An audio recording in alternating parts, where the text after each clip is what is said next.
probably better. You know, I'm trying to see my good side. We're facing forward. Right. All right, everybody. We are set for our final two players of the afternoon. Chelsea Gray, Asia Wilson. And we're going to begin right away with questions, starting with Annie Costaville. Annie? Thanks for giving me the first question. I'm honored. This one's for Chelsea. Earlier, Candace talked about her, like the matchup she's most looking forward to, and she said it was you. So let me know how you feel about that and what matchup you're most looking forward to. Listen, that's my dog. That's my homie. I'm super proud for her to be in this All-Star game and be able to compete against her. But, you know, I'm going to try to go one-on-one against her a little bit, sauce her up a little bit. And she will probably try to post me up, do a little fake over my head. I swear I'm not going to go for the fake, but I'm excited for that. And then just a quick follow-up for both of you, or if either of you wants to answer this, can you speak to the added level of competitiveness, just given the fact that it is Team USA against the WNBA All-Stars? Does that make things a little bit more intense? I think it's going to be a little bit more competitive than past All-Star appearances. You know, there's a little chip on the shoulder for both teams. Want to compete, the All-Star team want to compete against the USA team. It's an opportunity to do that. And then we're preparing for the Olympics. So it's going to be a great All-Star, great for the fans, for people to come out and support as well. Awesome. Thank you. All right, we're going to go next to Brad Muller. Brad, you're going to be up, and Michelle Vopel will follow. Brad. All right, thank you so much. Asia, congratulations on making Team USA. I guess I wanted your reaction, how you're feeling representing the United States on the world's biggest stage, and also what would it mean to you at the end of this to be standing on the podium with a gold medal alongside your former coach? I mean, it would honestly mean the world. You know, growing up, I wanted to be an Olympian, and to now have that title added to my name, it's truly something special. I'm blessed, and then to have a gold medalist added to my name as well, alongside with Coach Staley and my teammate Chelsea and everybody else involved. That just would be just very, very special. So I'm just happy to be here, happy to finally get on the court with these ladies. Tired of playing against them. Glad that we're all here together, and we're going to compete for something that's bigger than us. All right, thank you, Brad. Michelle, you're up. Michael Lanana, you're next. Thank you. Chelsea, this is for you. You know, you've played against Sue and Diana for a long time, and I know you had some time with USA Basketball with them, but what do you most admire about them? I mean, they're going into their 5th Olympics and, you know, sort of the gold standard guards, and as somebody who's also such a great guard, what do you most admire and what are you most looking forward to about having this experience with them? A lot of people see their names and don't understand the hard work it takes to get to that point and the legacy that holds. You see their name, you know, they have a legacy and you know who they are, but there's hard work and dedication behind that. So just be around that to learn from them. They've set the standard. They're going for another gold medal, and how many people can say that they're able to do that and do it at such a high level and compete every single time. And so to be around that and learn, and you know, you feed off of that energy, and it makes you want to strive to do more, to be better, and to do this with them as well is going to be super special. Thank you. All right, thank you, Michelle. Michael Lanana, you're up, and Shanice Nicole will follow. Yes, Michael Lanana with the State newspaper in South Carolina. For Asia, happened to see your tweet earlier today, or whatever it was, about Coach Staley joking about your tattoos and things like that. And I'm just kind of curious, what's kind of the interactions been like with Coach Staley, being back with her again, and just how's it feel to be on the court? Any other kind of funny stories you could share? She's so annoying, oh my gosh. But I love her from the bottom of my heart. When I say that's my second mom, that is my second mom through and through. Even when it comes to just talking about my tattoos, no one would say that other than a mother. But I love being back on the court with her. She's already talking her crap. She's saying that I was going to lose the free throw game for my team because I was going to miss free throws. So she just says these little things, but that's our relationship. I'm glad to be just back with her. Excited to see her on this side. I think I said it before. We used to hate as players when she would go to USA because she would come back and think that we were these professional athletes, but we weren't. So now to be on the other side of it, I'm just super excited to be on that side of it now. So hopefully she cuts me a little slack, but I doubt it. But hey, we can try.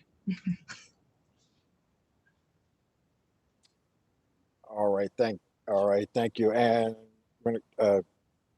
Christy Winter Scott. Christy, if you would. Hey, ladies, this question is also about Dawn Staley, but I have one, it's a little different for each of you. Chelsea, playing for a coach like Dawn Staley, who is revered because of what she has done for the game and continuing to do for the game, what is it like, tactically speaking, playing for her and the expectations that she has for you in your position on the court? I always think it's a little different when you have a point guard as a coach and that has succeeded at such a high level, that knows the game IQ-wise, what you see and what you don't see. And so there's little tidbits and moments in which it's like, okay, I know what you saw, but this is how you can do it better, or this is how you can be more successful, and have a higher rate of like being able to get the right shot at the right time. And so to be able to have those conversations on the sideline, like, that is amazing. And you're just 30 seconds away from having the answer that you were looking for, and somebody that understands what you may see or not see. And so I appreciate this time to be able to, go back and forth with her, and there's a great basketball mind to be around that. Right. And Asia, on the tactical side, tattoos aside, but on the tactical side of things, I mean, Dawn recruited you. She knows what you do, and she's seen you evolve as a pro now. How has that dynamic on the court changed? She doesn't have to like break things down as much as she does when I was in college now. I think she sees and understands that I know the game a little better. It'll be times in college where I'm like, okay, I have no idea what you just said. But now she kind of say it and I can do it. And I think it kind of catches her off guard because she still sees me as that young girl that she recruited. But it's pretty cool just to grow alongside of her for everything that she's taught me. She's literally groomed me for this moment and helped me get here, both mentally and physically. So I'm just glad that I can share this moment with her and she can just see the growth within myself and my game. Thank you so much. All right, thank you. I believe I may have inadvertently skipped over Shanice. Shanice, did you have a question? Yeah, it's okay. How he's doing? Good? All good, go ahead. Okay, this question is for Chelsea. Now, Chelsea, you will become the first women's basketball player from Duke to represent the United States. Talk to me a little bit about that. Like, how does that feel? Congratulations. Thank you. It's amazing. I was actually talking about it earlier. And so you think about the people that's come through that program, like Isis Tillis, Lindsey Harding, Elena Beard, and the fact that I'm still the first person. It's a huge honor. I represent, a lot when going over there to Tokyo, the United States, my family and friends, but also the university. Duke has had some great players and some legends come through that program and really put it on the map and go to appearances and win championship, ACC championship. So being able to say, I represent that university is huge. My college career was a little bit shaky my last 2 years with all the injuries. So now you flash forward a few years and I'm able to do this and represent them in a positive way. It means everything for me. All right, thank you. All right, thank you. Next question will be Michael Gutnick. Michael, you will be followed by Kelly Cohen. Michael, you're up. Thank you. This question's for Asia Wilson. First off, I'd like to know who is your favorite athlete, and if you could say one thing to that person, what would it be? I'm sorry, I couldn't hear your question. What did you say? My favorite what? Who is your favorite athlete, and what would be one thing you say to that person in order for them to push yourself? My favorite athlete? I'm gonna go with Coach Staley. I'm gonna keep it real simple and go with Coach Staley. She's my favorite athlete ever, even though she's not an athlete anymore. And the things that I would say to her to help me push is that I'm not average. I think she would always use that on me when I was in college. She would say that I was average. She would say that I would blend in, but not anymore, honey. Not anymore. Okay, thank you. Oh, man. All right, Kelly Cohen, you're up. Kelly Cohen with ESPN. This question is for both of you guys. The league turned 25 this year and has come a long way in recent years, but obviously has further to go. What are some areas of growth or change that you guys would like the league to address in the next few years? You go. You go. Oh, man. My biggest thing is just representation. I think it matters. I think it's something that I really hope we can kind of speed that process up. But I'm a firm believer in if you can see her, you can be her. And you have to kind of push different people out there so people can be seen. And I feel like we're in a league where so many women bring so many different things. We're business women, we're business owners, foundation owners. Like we have so many different things, but yet we're badasses on the court. So I think at the end of the day, I would love to just watch that be brought out and broadcast and shown and seen so people can understand that, yes, we're more than an athlete, but don't get it twisted. We still are really good at what we do. So for me, that's where I wish it could kind of be like representation just really is like on the forefront of it all. Dang, took mine. I guess I would just kind of piggyback off of that. When I was growing up, I wanted to look on the TV and look at somebody that looks like me. And my journey has been a little bit different. I'm part of the LGBTQ plus community. So being able to be out there and stand firm into that and to allow kids to watch that on television, I think is huge. And so representation matters. Who you have on that screen matters for little girls like me growing up. And so that would be my biggest thing is to make sure that, that's at the forefront of their minds. Awesome. Thanks. All right. Thank you. We have time for just a few more questions. We're going to go to Aislinn Jowers. Aislinn, if you would, please. And you will be followed by Jackie Powell. Hey, guys. How are y'all doing? Good. How does it feel to play against Liz and Dearica? Has there been any trash talk going on? Man, Dee told me to pass her the ball, and I said, absolutely not. Whatever. Bump them. Next question. Just kidding. It's gonna be exciting. It's gonna be fun. I'm glad they're there. I'm glad Dee got her first All-Star. It's big time. Congratulations to her. And Liz is Liz. That's who she is. But we're excited to play against them all. Honestly, they deserve to be here for sure. All right, Jackie Powell, you're up, and we'll have one more after that. Hey all, thanks so much for being here with us. I just wanted to follow up with a previous question just about competitiveness, but I want to add on to it in that, at All-Star games, there's a lot of activities for you all. There's a lot of fun. There are these media appearances. You do, I think, some sort of event with kids. So I'm curious as to how you're balancing the fun, the orange carpet as well, but also having to maintain this sharp focus because this is not your typical All-Star game and, you're preparing for the Olympics. Yeah.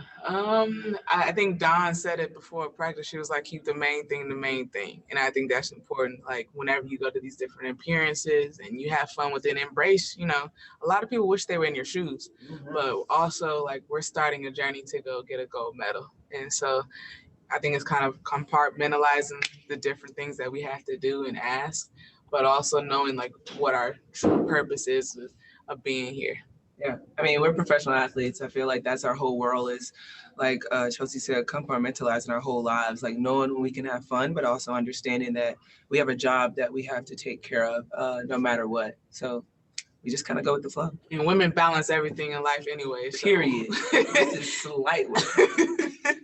Yeah, these things are hard. That's why I wanted to ask because I know it's not. It is. I sleep good at night though. So I appreciate. All right, we have time for one more question. As you will be going to Tokyo to cover the Olympics, Doug Feinberg, last question. Doug. Thanks, Ron. I appreciate that. Yes, I will be going to Tokyo with you guys. I'm curious. You talked about representation, and Dawn's the first Black head coach of the U.S. team, and just what that means. I mean, you talk about seeing on TV and such. What does that mean for you guys and maybe the future generations that they can see someone like them coaching and leading this team to potentially a 7th straight gold medal? It's like VP Harris said, like, she may be the first, but she won't be like the last. Like, she's not gonna be the only. Like, Coach Staley shatters the glass ceiling every time I feel like I've talked to her. So this is huge for us as Black women. And I'm not just saying that because I used to be coached by her, but like, it's incredible just to watch. It took a long time, but hey, we here. And I'm just so happy for her, like so proud of her, because this is a big deal, especially for Black women. Like, we get swept underneath the rug all the time. We take probably the biggest hit, but at the end of the day, we always find a way to shine through. So I'm excited. I would have to agree. There's been in the media and stuff, a lot of things like first Black woman to do this, Right. first Black woman to do that. And she is one of those first. But like she said, she's not the last. And so there's going to be that person in a different world, whether it's in business, whether it's in sports, that is going to be a first and it's a gateway for other people to, follow. And so grateful for Dawn to be able to do this. It's a testament to her hard work, the way she thinks the game, and, her accolades speak for herself, but she's a great person as well. Yeah. You're Resta. Dawn, I am not a part of that. She wants to be. She is. She can be nicer to me, though. All right. Last bit of housekeeping. I know a number of media folks on the call have asked when this would be available on the Content Network. It will be in approximately 1 hour, and we will be sure to start with Asia Wilson saying that Dawn Staley is no longer an athlete. Signing off on that one. All right, everybody. Thanks for being with us on this Zoom session that seemed to have started yesterday. Thanks, everybody.